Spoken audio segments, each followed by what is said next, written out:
नमस्ते दोस्तों। पिछली क्लास में हमने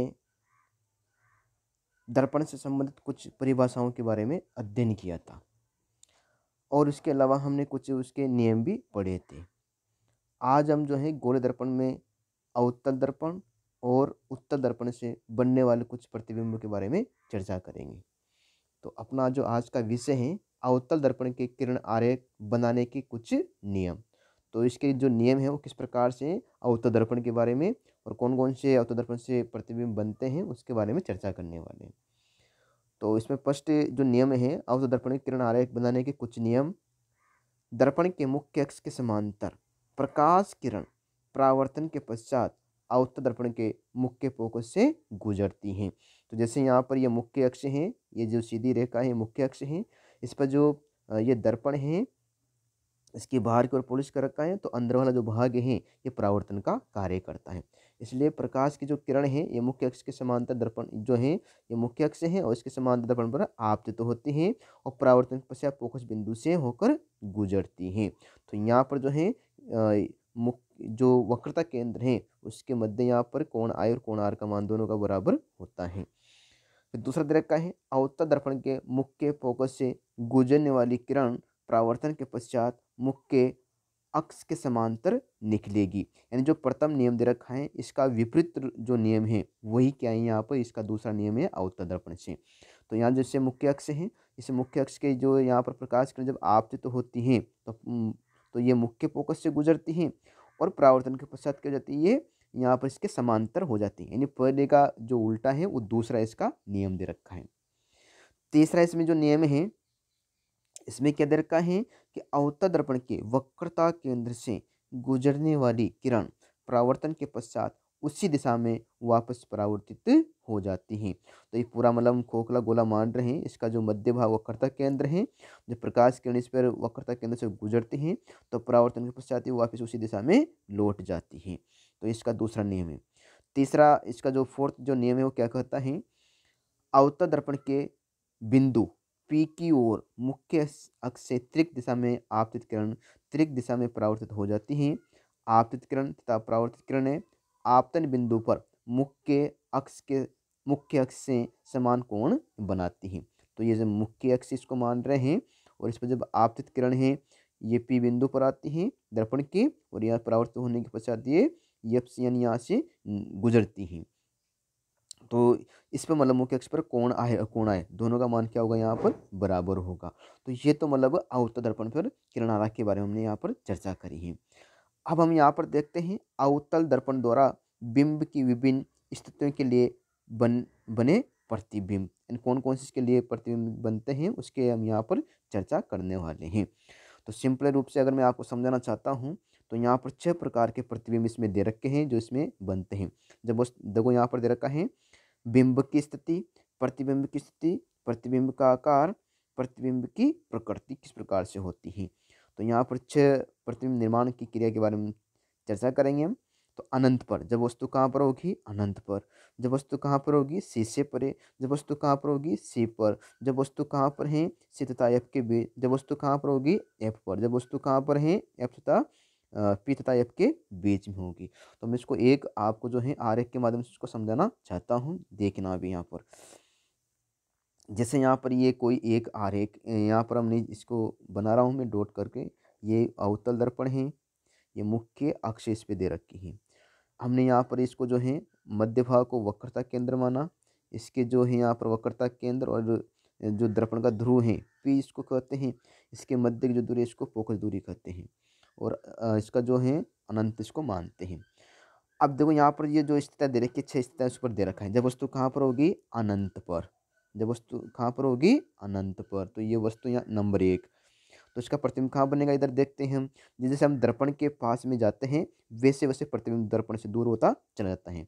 तो जब ये अनंत पर है तो दर्पण पर इस पर प्रतिबिंब कहाँ बनेगा एफ और पी के मध्य प्रतिबिंब बनता है और उल्टा बनेगा ये। फिर हम बात करेंगे जब दूसरा इसमें दे रखा है जब सी से परे, तो ये अनंत और एफ, तो इसका मध्य यहाँ है, तो इसका मतलब कहाँ पर बनेगा दूसरा डायग्राम, तो ये अनंत और सी के मध्य बनेगा, या हम सी से परे यानी सी से दूर है। जब वस्तु कहाँ पर होगी सी पर, तो तीसरा डायग्राम यहाँ पर बनेगा।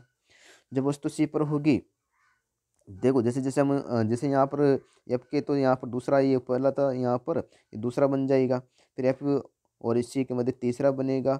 और जो यहाँ पर दे रखा है, यानी एफ और पी के मध्य इसका अलग अलग प्रकार के डायग्राम बनते हैं। तो इसमें मैंने यहाँ पर 3 के बारे में बताया। फिर और बता रहा हूँ मैं आपको, एफ और पी के बीच में, तो ये एफ है और ये सी है और एफ है, तो यहाँ पर 4 नंबर का इसका डायग्राम बनेगा। जब वस्तु कहाँ पर होगा, 5 पर, तो इसका मतलब ये 5 है, यानी एफ पर होगा। जब वस्तु कहाँ पर होगी, पी और एफ के बीच में, तो ये 6 नंबर का यहाँ पर बनेगा। तो ये एक डायग्राम के माध्यम से मैंने आपको इसमें बताया है, समझाने की कोशिश करी है। अब हम अलग अलग इसके डायग्राम के बारे में देखते हैं।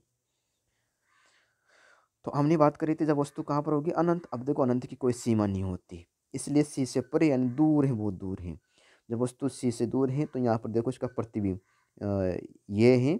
जब वस्तु, अब देखो इसके नियम भी साथ में चल रहे हैं। जब प्रकाश के मुख्य अक्ष इसका दे रखा है, मध्य वाला जो बिंदु है मुख्य अक्ष, जब प्रकाश किरण मुख्य अक्ष समांतर दर्पण पर आपतित होते, परावर्तन पर फोकस बिंदु से होकर गुजरती है। तो ये पहला नियम हो गया। दूसरे नियम की हम बात करेंगे, जब प्रकाश की किरण मुख्य फोकस से होकर गुजरते हैं, तो परावर्तन पर मुख्य अक्ष के समांतर हो जाते हैं। दूसरा नियम हो गया। और तीसरा इसमें नियम काम नहीं कर रहा है, तो इसलिए इसमें पहला और दूसरा नियम इसमें बता रखा है। अब देखो जहाँ पर इसकी किरणें आकर मिलती हैं परावर्तन के पश्चात, तो ये फोकस पर, तो हमने यहाँ पर बात करी है, जब वस्तु अनंत पर होगी तो फोकस पर बिंदु साइज का यहाँ पर प्रतिबिंब बनेगा, अत्यंत छोटा बनता है और वास्तव उल्टा बनेगा। तो ये जैसे यहाँ पर ये है, तो ये मतलब उसका उल्टा प्रतिबिंब यहाँ पर बनता है। दूसरा दे रखा है, जब वस्तु कहाँ पर होगी, सी से परे। अब सी से परे का मतलब है अनंत और कहाँ पर, एफ के मध्य होती है। तो इसमें हम यहाँ पर बात करते हैं, जब वस्तु सी से परे यानी एफ तथा सी के बीच बनेगा, तो ये एफ है और सी के बीच में यहाँ पर बनेगा इसका प्रतिबिंब। तो यहाँ ए और बी है, तो यहाँ पर इसका जो है ए डैश और बी डैश यानी उल्टा बनेगा।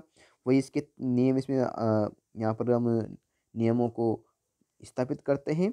तो इसमें जो है प्रतिबिंब, इसके हम यहाँ पर बात कर रहे हैं, तो इसमें जो प्रतिबिंब एफ तथा सी के बीच में बनता है, छोटा बनेगा, वास्तव उल्टा बनता है। तो ये वास्तव यानी यहाँ पर ए बी दे रखा है, तो उल्टा ये डैश और बी डैश इसका प्रतिबिंब बनेगा। फिर तीसरे में बात करेंगे, जब वस्तु कहाँ पर होगी, सी पर, तो प्रतिबिंब भी कहाँ पर बनेगा, सी पर बनेगा, समान साइज का बनेगा, वास्तविक तथा उल्टा। यानी जितने भी यहाँ पर ये 6 प्रतिबिंब निर्माण क्रियाएं, जिसमें से 5 जो हैं, देखो इसको याद करने का तरीका है। तो 5 में से, तो इसमें क्या दे रखा है, वास्तविक उल्टे, वास्तविक उल्टे, वास्तविक उल्टे, वास्तविक उल्टे, तो 5 तक तो आपको ये से याद रखने हैं। अब सी पर बन रहा है, तो सी पर बना है, तो सी पर बनेगा। जब वस्तु सी पर है, तो सी पर प्रतिबिंब बनेगा, समान साइज का बनेगा, जैसे 2 सेंटीमीटर प्रतिबिंब बनेगा। तो सी पर यहाँ पर दे रखा है, तो इसमें वही नियम इस पर लागू हो रहे हैं। नियमों को लागू करते हुए हम इसके बारे में पढ़ेंगे, तो इसका प्रतिबिंब यहाँ पर बनेगा। तो सी पर इसका प्रतिबिंब निर्माण की क्रिया संपन्न होती है। फिर हम जो है नेक्स्ट बात करते हैं इसमें, जब वस्तु कहाँ पर होगी, एफ तथा सी के बीच में होगी। जब वस्तु एफ और सी के बीच में वो यहाँ पर होती हैं, तो इसका प्रतिबिंब कहाँ बनेगा, इसका प्रतिबिंब बनेगा, इसमें देखते हैं हम यहाँ पर, जब एफ सी तथा एफ के बीच में हो, तो सी से परे बनेगा यानी सी से दूर बनेगा, और वस्तु से बड़ा, वास्तविक उल्टा बनेगा। तो फोर्थ नंबर का इसमें जो है यहाँ पर एफ तथा इसमें दे रखा है। तो जैसे अभी पहले बात करें थे हम, सी पर है तो वस्तु सी पर बनेगी, बराबर बनेगा। एफ तथा सी तथा एफ के बीच में है, तो एफ और सी के बीच में बनेगा, ये भी यहाँ पर दे रखा है। तो इसका प्रतिबिंब, तो यहाँ पर जो इसमें कहाँ पर सी से दूर बनता है, तो ये डैश बी डैश दे रखा है। फिर 5 दे रखा है, जब वस्तु कहाँ पर होगी, एफ पर होगी, तो प्रतिबिंब कहाँ बनेगा, देखो यहाँ पर इसमें देखते हैं, जब वस्तु कहाँ पर है, एफ पर है, तो वस्तु जो है अनंत पर अत्यधिक बड़ा, वास्तुता उल्टा बनता है इसमें।